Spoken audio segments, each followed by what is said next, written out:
Hello and welcome back, my dear students. We are learning nationalism in India, and in the previous video lecture we got information about the non-cooperation movement, how it was spread in the countryside. आज के इस video का main intention यही है कि ये जानना है नॉन कोऑपरेशन मूवमेंट ट्राइबल्स में किस तरह से स्प्रेड हो गई कि भाई what was the meaning of Swaraj for the tribals. जैसे कि हमें पता है कि स्वराज का मीनिंग अलग अलग कम्युनिटीज़ के लिए अलग अलग था। कंट्री साइड के लोगों के लिए लैंडलॉर्ड तालुकादार लोगों से उनके टैक्सेस से छुटकारा प्राप्त करना, ये उनके लिए स्वराज था।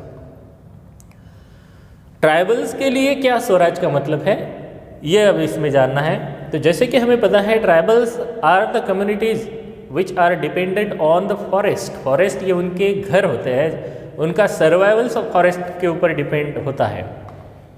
और आपको पता है कि कॉलोनियल जो गवर्नमेंट थी उन्होंने ऐसे स्ट्रिक्ट लॉज बनाए थे, फॉरेस्ट लॉज, जिसकी वजह से इन ट्राइबल्स की लाइफ धीरे धीरे एंडेंजर्ड हो रही थी, खतरे में आ रही थी, because they were restricted to enter in the forest. उनको मना कर दिया गया था कि आप जंगलों में जाओ रहो।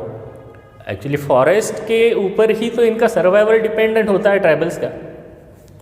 वो वहाँ से फॉरेस्ट प्रोडक्ट को कलेक्ट करने हैं, परचेस करते हैं, उनको बेचा जाता है, फिर उससे कोई सर्वाइवल उनका गुजारा जाता है। या फिर खाना बनाने के लिए जो फायरवुड है, या फिर जो प्रे है, शिकार करके वो क्या करते थे, है ना, उनका सर्वाइवल भी डिपेंडेंट था उसके ऊपर। तो इन सब कारणों की वजह से ट्राइबल्स में एक ऐसी भावना निर्माण हो गई कि उनको लग रहा था कि धीरे धीरे ये जो गवर्नमेंट है, ब्रिटिश गवर्नमेंट है, वो हमारे ट्रेडिशनल राइट्स हमसे छीन रहे हैं।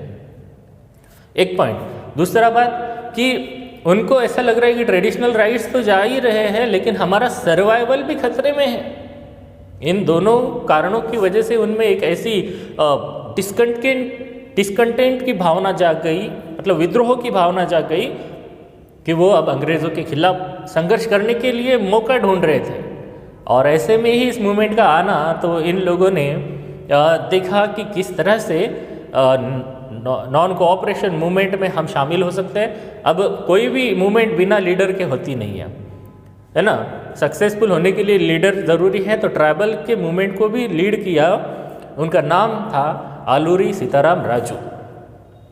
आलूरी सीताराम राजू आंध्र प्रदेश के गुडेम हिल्स के इस जंगलों में इन आदिवासियों को ऑर्गेनाइज करके नॉन कोऑपरेशन मूवमेंट में इन्वॉल्व होने के लिए उन्होंने बहुत कोशिश की। इनका कहना था कि अब गांधी जी के विचारों पर चल के हम क्या कर सकते हैं, हमारे स्वराज को प्राप्त कर सकते हैं। तो इसके लिए उन्होंने ट्राइबल्स को ऑर्गेनाइज किया। इन्होंने गुरिल्ला वॉरफेयर एक्टिविटीज़ को अपनाया।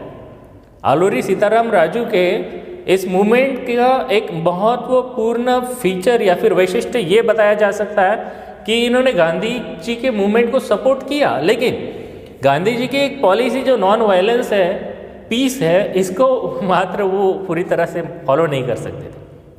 उनका कहना था कि if we want swaraj then we have to, है ना, go on the path of the violence. हमें अपने एनिमी को, है ना, सबक सिखाना ही पड़ेगा उनको। अगर वो हमारे लोगों को मारते हैं तो हमें उनको मारना पड़ेगा। ये गुरिल्ला वॉरफेयर एक्टिविटी वैसी थी जिस तरह से छत्रपति शिवाजी महाराज अपने बड़े बड़े एनिमी, ताकतवर एनिमी को मारने के लिए अपने कुछ चंद मुट्ठी भर लोगों को लेकर सबक सिखा कर आते थे, बस उस तरह से, है ना, इन लोगों ने गुरिल्ला वॉरफेयर एक्टिविटी को अपनाया और अंग्रेज़ों के खिलाफ अपना संघर्ष कंटिन्यू रखा। गांधी जी के इस मूवमेंट से प्रेरित होकर उन्होंने क्या किया है, कुछ प्रोग्राम्स को इम्प्लीमेंट किया, जैसे कि वेयरिंग ऑफ खादी, है ना, लिकर शॉप्स को पिकेट करना, दारूबंदी, है ना, ये करवाया। तो ये तो इसके पॉजिटिव इम्पैक्ट्स हैं। लेकिन जो भी ब्रिटिश ऑफिशियल दिखा, डायरेक्टली उसको किल करना, मार डालना, ये उनके आंदोलन का एक हिस्सा था। ये बहुत ही उग्र आंदोलन था। आदिवासी बांधव, आपको तो पता है, ये कोई जेंटलमैन की तरह किसी के ऊपर अटैक नहीं करेंगे। उनका एनिमी है और उनका टारगेट है, बस उसको क्या करना है, कैसे करना है, वो वायलेंटली कर लेते। तो आलूरी सीताराम राजू जो है ना, अपने आप को एक ऐसे रूप से देखते कि मैं अब आपके लिए बहुत अच्छा काम करने जा रहा हूँ। वो अपनी गांधी जी की भी बहुत सारी ग्रेटनेस को मानते थे। इवन कोई बहुत सारे जो ट्राइबल लोग थे इनको इनकारनेशन ऑफ गॉड मानते थे। इनकारनेशन ऑफ गॉड मतलब भगवान के अवतार भी मानते थे इनको, कि इनको इवन गोली लगने से भी कुछ नहीं होता है ना, ऐसा इनका कहना था। भगवान के अवतार है तो बंदूक की गोली क्या कर लेंगी उनको, इजंट दैट।